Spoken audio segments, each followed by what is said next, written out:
anyhow, she's already been talking on the air because she has a lot of things she wants to say. That's the cat. She is a gorgeous gray tabby.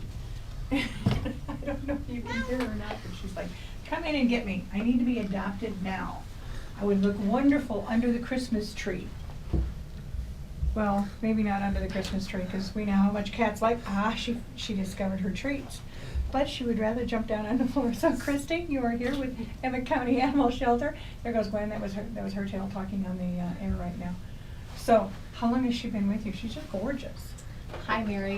Oh, she's very helpful, as you can see. She's like this at the shelter, too, actually. Gwen actually has been with us since she was a kitten, which was almost 4 years ago. Oh, you're kidding. No. So Gwen has been waiting a long time for her forever home. She has. And she would think it was awesome if that could possibly happen for Christmas. It would be a good thing to happen for Christmas. And, of course, the wonderful thing about Christmas is you want to make sure that if you are gifting a pet, that they choose the pet and not you. Right, I'm glad you mentioned that. Something that people don't understand is that you might think it's a fabulous idea, but the recipient may not. Or the animal may not. Yeah, we have to make sure that the pet is a good match for the home. And, you know, the person that has to live with that pet for the rest of the pet's life should get to be the one to decide that. Yes. So we have lots of ways you can do that, though, if you're interested in adopting a pet for a Christmas gift. We can have it set up where the application is filled out and everything is all taken care of by the family that is receiving the pet. Okay. You can say that you're going to pay for the adoption fee once they come in and do a meet and greet. If everything is approved beforehand and say you're getting a kitten, obviously you might not want to take the kitten to Christmas because that can be kind of a hectic time. Yes. But you can wrap up a cat carrier and a litter box cool. and some toys and have that under the tree as versus the kitten. Yeah, and all cats, I don't know too many that don't absolutely love Christmas trees. Oh, because it's shiny and it's bright and they could climb in it. And so that's something to keep in mind too, if you're looking for a cat or a kitten. And there's a lot of hazards that come along with Christmas. We should just touch on those briefly. Most people know that tinsel and cats do not mix.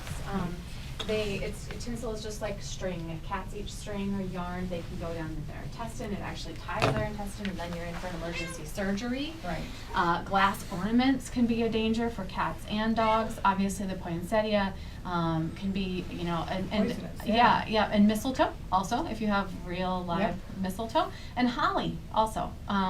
So if for some reason you might have that stuck here or there, those things are all not good for pets to consume. Obviously, there's lots of chocolates and treats around at the Christmas time. One of the major safety hazards that people need to think about when they're having Christmas is company. People coming and going.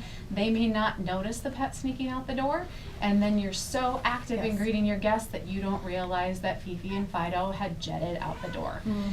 You might not notice for an hour or so until somebody says, "Oh, where's your cat?" or "Oh, where's your dog?" And then there you are looking for your lost pet, instead of enjoying the time with your family. So everybody be aware of the fact that guests coming and going, either, you know, put the pet away in another room if it's somebody who tends to be an escape artist, kennel them, or make sure that you're the one answering the door so that you can make sure that they don't sneak out.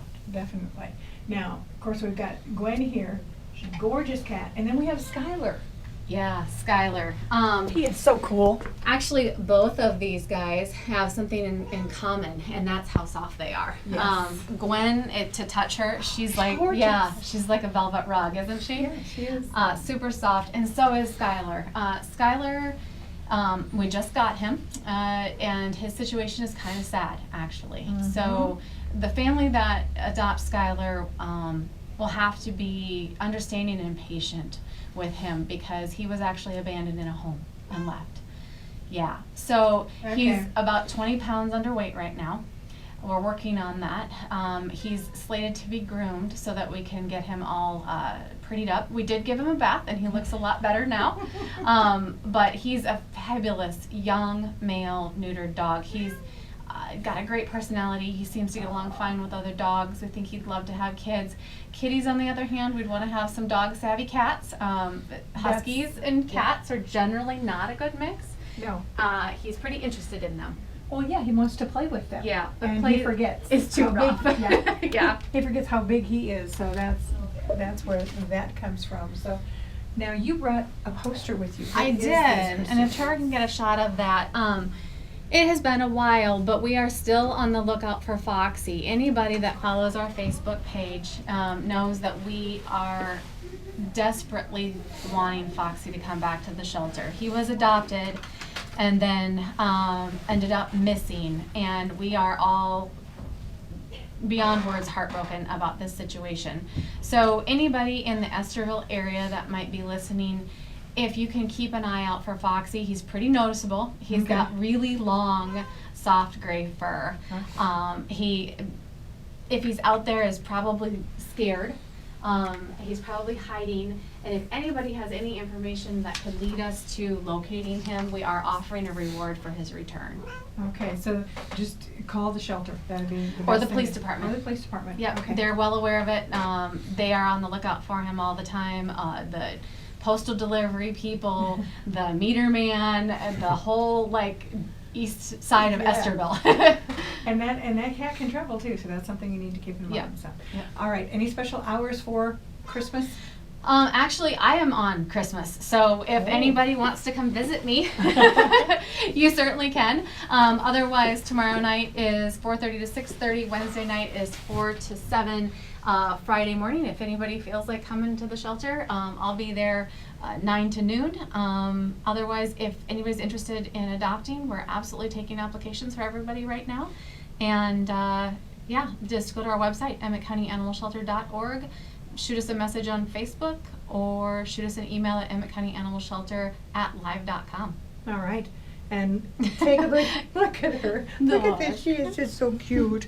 Yes. So come and check out this gorgeous gray tabby. Her name is Gwen, and she needs a home. And so does Skylar, and so do a lot of other animals. So adopt, don't shop. It's just a good way to deal with it. She said, I'm getting down. She doesn't like the treats. Oh, whoa. There you go. All right. Christy, thank you very much. Merry Christmas. Absolutely. Merry Christmas to everybody. All right. That is, I'm going to help if I leave my mic on. That is Christy with the Emmett County Animal Shelter. And go on the website. You can go to explorerkaboji.com and see both of them. Great animals that would be wonderful to bring home after Christmas.